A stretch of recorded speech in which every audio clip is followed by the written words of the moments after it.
this char data type in here has the memory allocation of 2 bytes, which means it has the space of 2 into 8 or 16 bits of memory allocation. Now this char, what we talked about its being of an integer data type is because in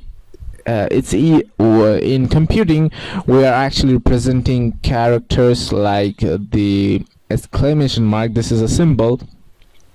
Any other character like the @ that we use in writing email addresses. So these symbols are also represented by numbers in computers, and to use them inside our program or C# programs, we need to use this char data type. Now every symbol or character in computing has an equivalent number or numeric whole number or an integer number that represents that symbol or that alphabet. Now this system of representing each alphabet and symbol in using an integer is known as the Unicode system. You can actually Google that in your free time. That Unicode system, let's create one small program to demonstrate the usage of char, and so that it becomes a little clearer for you. And we can also see how they're represented in our computers. So let's first choose a new file, and let's choose an empty file for now. Let's create this, and let's erase this off. We are going to create a new class that we will name as using characters. Let's enclose this, and we are going to use the system namespace. You don't need to understand that system namespace for now, just bear along. And we need to use the static method of main, and all of our codes will go into this main method. Now the main method is actually the what can I say, it's the head or the brain of a C# program. Every C# program needs to, or solutions needs to have this main method implemented inside their codes. Otherwise your codes won't run. The compiler will throw errors on your while you compile them using your IDE, or if you are using your CMD, it will also throw errors. Now let's create one integer variable, but we won't be initializing them right now. So let's call this index. We have just declared one. I guess you do remember the declaration and the initialization part of a variable. We have only declared an index variable in here, and it has got the data type of int. Now you see how we are using that data type that we have discussed about, int. So it has got 4 bytes, and we are going to use that data type in here. Now let's use the data type of char, and this char, let's call it maybe character. So we are not going to actually initialize any of them. By initializing, I mean that I'm not going to put any value right now. So I guess you remember that. And now let's start on with our process of using this for loop. You don't need to understand that for loop right now, but after I finish coding this, I'll explain a little bit about this. But in the later sections and the later chapters, or in the later video lessons, I'll be explaining all of these beautiful codes. Perhaps they may not look beautiful right now. Now let's initialize this.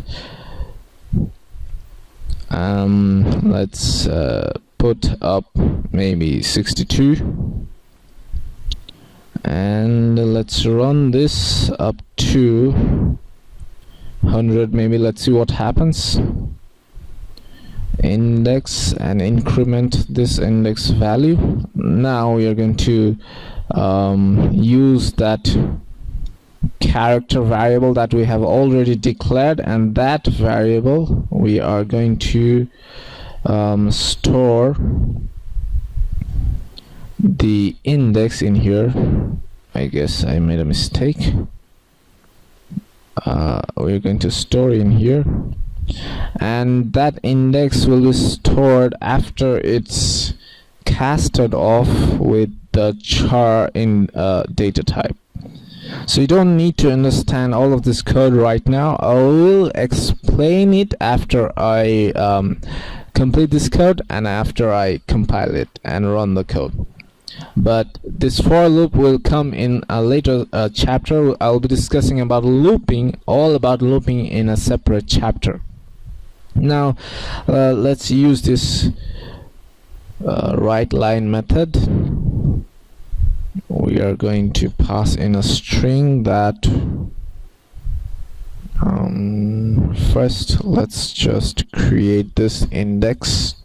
Let's just pass the argument of index, and we are going to pass in the argument of character. We are actually passing this index in here as an argument, and we are also passing this character as an argument here. Now the first thing we will need is the index or the numeric type, and the second one will be of the numeric of the character type.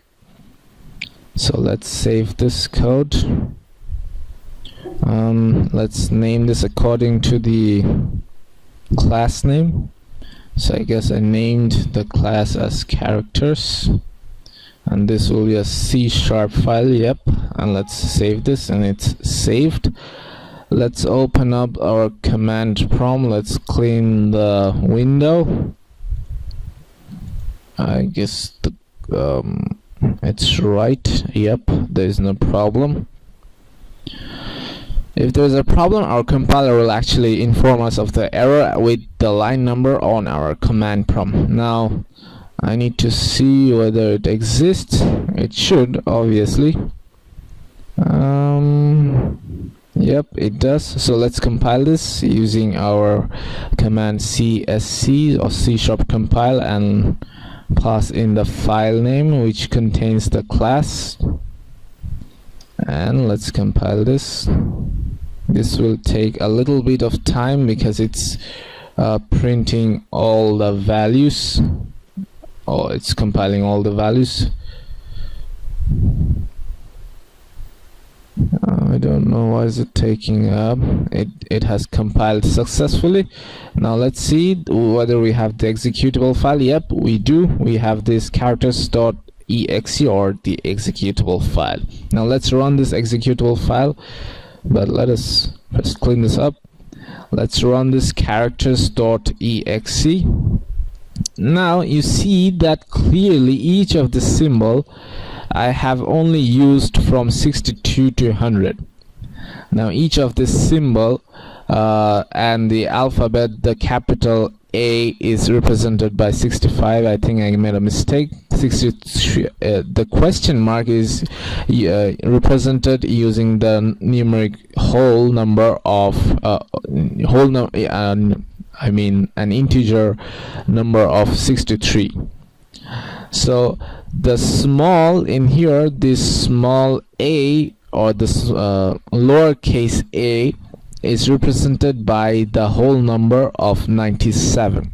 So all of these alphabets, the uppercase alphabets or the capital letters, are represented by their own whole numbers. So are the symbols. So this @ is a symbol, this question mark is a symbol, this greater than is a symbol, and this is represented using the number 62.